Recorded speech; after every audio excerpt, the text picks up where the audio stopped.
ജനുവരി 5-ാം തീയതി രാത്രി 7 മണിക്ക് AR റഹ്മാന്റെ ശിഷ്യനും തെന്നിന്ത്യൻ ചലച്ചിത്ര ലോകത്തെ സൂപ്പർ സിംഗറുമായ നരേഷ് അയ്യരുടെ നേതൃത്വത്തിൽ മലയാള ചലച്ചിത്ര ഗാനരംഗത്തെ യുവതരംഗമായ നിത്യ മാമൻ, അമൃത സുരേഷ്, അപർണ, മാധവ് നായർ എന്നിവർ ചേർന്നൊരുക്കുന്ന സംഗീത നിശ കാനാടിക്കാവ് വിഷ്ണുമായ ക്ഷേത്ര സന്നിധിയിലേക്ക് ഏവരെയും സാദരം ക്ഷണിക്കുന്നു.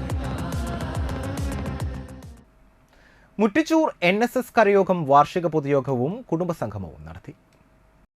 തൃശൂർ താലൂക്ക് യൂണിയൻ വനിതാ സമാജം സെക്രട്ടറി K. ഗിരിജ ടീച്ചർ ഉദ്ഘാടനം ചെയ്തു. NSS കരയോഗം പ്രസിഡന്റ് EM അച്യുതൻ അധ്യക്ഷത വഹിച്ചു.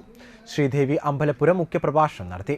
കരയോഗം അംഗങ്ങളിൽ 50 വർഷം വിവാഹ ജീവിതം നയിച്ച ദമ്പതികൾ മുട്ടിച്ചൂർ അയ്യപ്പ ക്ഷേത്രത്തിലും ചൂരക്കോട് ഭഗവതി ക്ഷേത്രത്തിലും മേൽശാന്തിയായി സേവനം ചെയ്ത് വിരമിച്ച പാധൂർ മഠം രാമചന്ദ്രൻ എംഭ്രാന്തിരി എന്നിവരെ കരയോഗം ആദരിച്ചു. വിവിധ കലാപരിപാടികളും അരങ്ങേറി.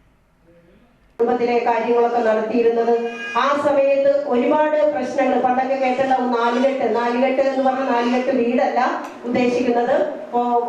നായന്മാരുടെ വീടുകളിൽ ഒരു ചെറിയ അതിർത്തി തർക്കം പോലും ഉണ്ടായാൽ പോലും കോടതിയിൽ പോക്കും കേസും വാദവും വർഷങ്ങളോളം ഈ കേസ് നീട്ടിക്കൊണ്ടുപോകലും ഉള്ള കുടുംബസ്വത്ത് മുഴുവൻ ഈ കേസ് നടത്തി തന്നെ നശിച്ചു പോകുന്ന ഒരു സാഹചര്യമായിരുന്നു. അതുപോലെ തന്നെ വീട്ടിലൊരു കുട്ടി ജനിച്ചു. ഒരു നൂലുകെട്ട് തൊട്ട് നൂലുകെട്ട്, അത് കഴിയുമ്പോഴേക്കും ഒരു താലികെട്ട് കല്യാണം, അത് കഴിയുമ്പോഴേക്കും ഒരു തിരട്ട് കല്യാണം, അത് കഴിയുമ്പോഴേക്കും ഒരു പുടവ കല്യാണം. ഈ രീതിയിൽ കല്യാണങ്ങളുടെ ഘോഷയാത്ര. ഇതെല്ലാം എന്താ പറയാ, നമുക്ക് അഭിമാനികളാണ്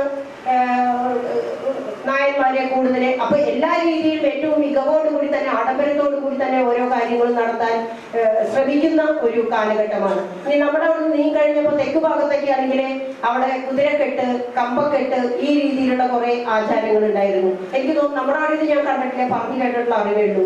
ഈ രീതിയിലുള്ള പലതരത്തിലുള്ള കെട്ടുകൾ നിമിത്തം നശിച്ചുകൊണ്ടിരുന്ന, അടപതിച്ചുകൊണ്ടിരുന്ന ഒരു വിഭാഗമായിരുന്നു നായർ സമുദായം.